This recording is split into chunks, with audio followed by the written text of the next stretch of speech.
How's it, everybody? And good morning. Good morning. Good happy Tuesday. What is it? The 30th already of January. Happy Vigorizante. Getting invigorated. So this morning I've got some thoughts on my mind. And every Tuesday and Thursday morning I do a 6 a.m.ers where there's about between 300 and 400 people of us on the Western United States get together at 6 a.m. and we have the most powerful meetings. And it is interesting, they brought out some stuff that I had been thinking about. My question is that why do gyms get so empty at the end of January going into February?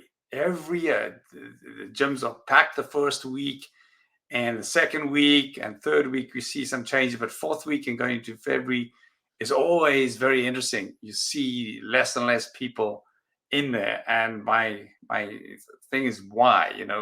Why does this happen to you? Why does it happen to me? Why does it happen to our planet? Why does it happen to all the people around us? Well, number one, people make these resolutions, create great resolutions. December 31st, going into January 1, and make these great resolutions. Well, resolution, just look at the word resolution.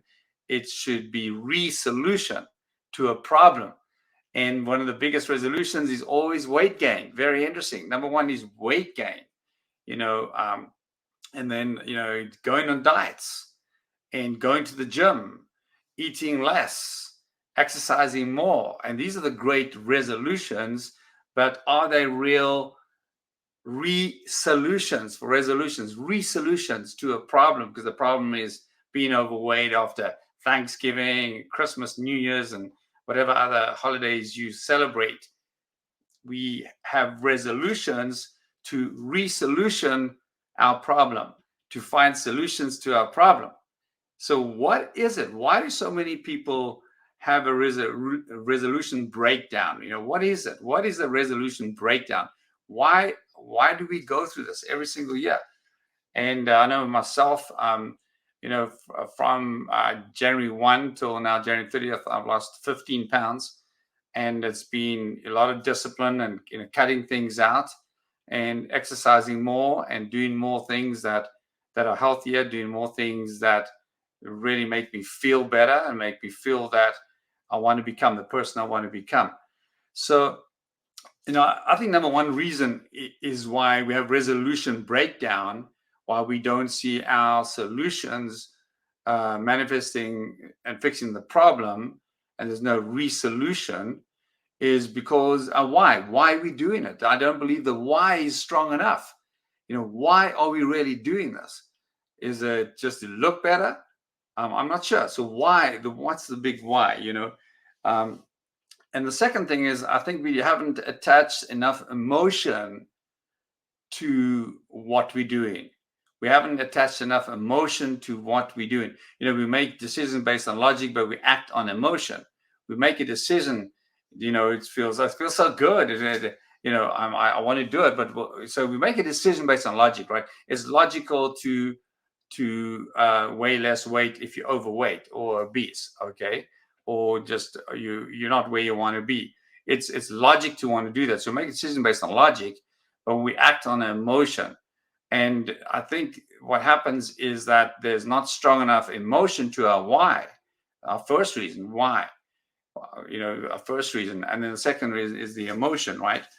Third, I think sometimes it's just vanity. We just do this for vanity. We just do this to look better for other people, or we don't want to be embarrassed. Okay, so we do it sometimes for vanity, and that's, I think, one of the big problems why people don't have a resolution to the problem. Their resolution, because the why is not strong enough, or they don't really know the why. And secondly, the emotion attached to it. And thirdly, just it's vanity and not really purpose. So another big thing is what I want to, what I'm thinking about often is that, who do we want to become in the process of doing it? Because it's often the process that we've got to enjoy. There needs to be an emotion in the process. We lose the emotion in the process of our resolution, and therefore the resolution is not a solution. Re means again, right? So we've got to do it again and again and again. And we lose the emotion in the solution because we're not focused on who we want to become in the process. And my question to you is, who do you want to become in the process? Are you just focusing on the result, or the process? What are we doing in the process? That's a big thing, because I think we need to transform our minds. What is success? Is success the result, or is success the journey? Is success the process? And if success is only the result to you and not the process of enjoying the process, of having the right emotion established to the process, I think that's why a lot of resolutions break down, because there's not enough emotion. Getting back to the emotion, the word emotion. Emotion's powerful. You see, motion equals emotion. And, often when you become more active, you feel better. There's more emotion. When you've got motion, you feel better emotion. And also, emotion drives motion. So they're kind of interlinked. And the one helps the other one. Motion allows you to have greater emotions. And when you have greater emotions, you do more things. For example, if you're not feeling well, feeling sick, you don't feel like doing stuff. If you've got flu, you don't want to do stuff. If you've got COVID, you don't want to do stuff, right? So your feelings, the way you feel, your emotions dictate your motions. But sometimes to get that better emotion, you better do some motion. So they're really interlinked. And the key thing is to find the emotion in the process. Because if you think success is only results, you can be successful and actually have bad results. You can be successful with failure, because we fail our way to success. And we need to fail more. We need to fail more often to get a higher levels. And if we don't see failure as part of success, okay, then we're never going to be successful. And we need to look at success as not result driven, but success as the journey, enjoying the process, and what emotions are we establishing to that process. I also think that so number 4 is becoming the person that you want to become in the process. So number 1, the why. Number 2, the emotion attached to it. Number 3 is it vanity, or what's the purpose? Okay, and vanity versus purpose in a way. And then of course the big thing is, do we see success as a result, or do we see it as the process? And number 5, we don't understand the concept of living a life worth feeling. Living a life worth feeling.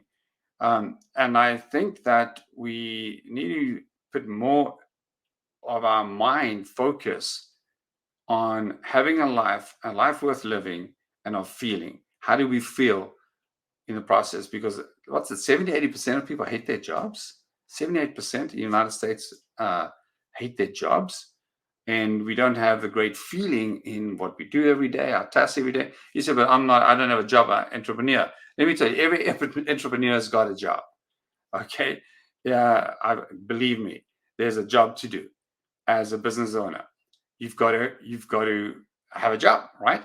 And are we enjoying the process of doing it, or should we relook at something else? And six, I want to say, present. Are we present in the moment of what we're doing? Are we really present? And the thing that often takes our being present away is our mobile devices. That's the often thing that we lose the moment, and we're not present, because we get a notification on the phone, or we get up in the morning, the first thing we look at is our phone, and our phones control our lives. We live in that environment, right? But are there times that we put our phone away and say, this is my moment of exercising, this is my moment of working out, this is my moment of planning my meals, this is my moment, and no matter what happens, my cell phone is not going to control my life?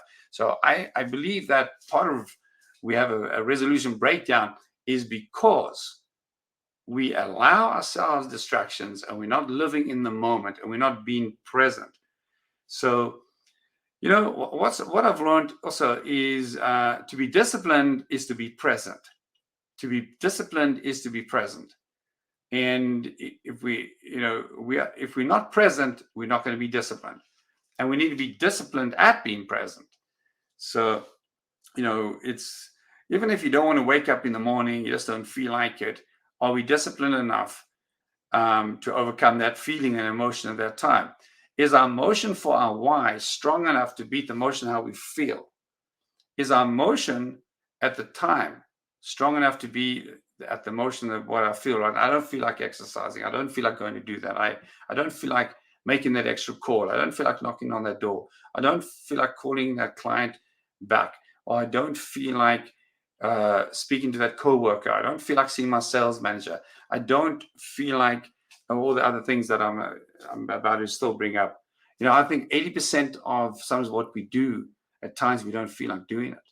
And the ones that have true success, not in terms of result, but true success of the journey, is the ones that learn how to overcome the 80% of things we don't want to do. And when we can attach an emotion, a great emotion, to things we don't want to do and find out a way how we can find out loving how we do it. So that's one thing. And so that's the sixth thing about being present in the moment. And the seventh thing is I want to say is accountability. Is accountability, number one, to yourself.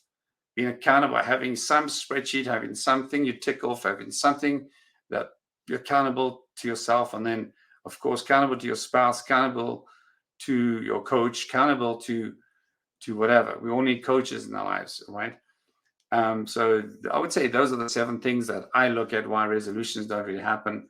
I'll go through them quickly again. Number one is our why is not strong enough. That's our biggest thing. Our why is not strong enough. Why we have a resolution breakdown? I would say because we don't really know the real reason, the real purpose. And secondly, we haven't attached a strong enough emotion to the why. And thirdly, is it just vanity? Is it vanity versus purpose? Okay. And then, fourthly, success, as a result, could be dangerous. Success should not be looked at as a result, but more looked at as who are we going to become in the process. And we forget about that. Number five, we don't understand the concept of living a life worth feeling. Living a life worth feeling. And again, the emotion side is attached to that. We're not present in the moment, number six. And number seven is accountability. And you can go further on and make out things. Number eight, you could say affirmations. You're not doing, the affirmations because our life and our Vigorizante is a battle of the mind. It's the 6 inches between, or 7 inches, depending how big your head is, or maybe 8 inches. But we've got to fight for a mind. Life is a fight for position. And the first position, not a position in your company or necessarily so later it could be, but a position in your head, And so my say for Vigorizante, get invigorated, going back to, the 6 or 7, 8 things that why is your resolutions breaking down? Because we need to have a resolution every single day. It's a New Year's resolution. We need to have resolutions every single day. What's your day's resolution? What is your day's resolution to a problem? And often why our businesses don't do well is because we're not finding enough solutions to other people's problems. Okay. Even if you've got an employee at a company, you need to be solving the company's problems all the time. You're hired to do a task and there's a problem there. You need more clients, or it's admin, or it's accounting, or it's marketing, or systems, or HR, it doesn't matter. Are you providing enough solutions to problems? So solutions, resolutions, and you do it again and again and again. So that's my thing. That's my Vigorizante for this morning. Can you do me a favor and have the greatest day of your life? And look forward to chatting to you soon. Thank you. This is Kurt Francis, master strategist, real estate marketing strategist, award-winning speaker, and best-selling author. And I love you, and I want you to become the best person that you can become.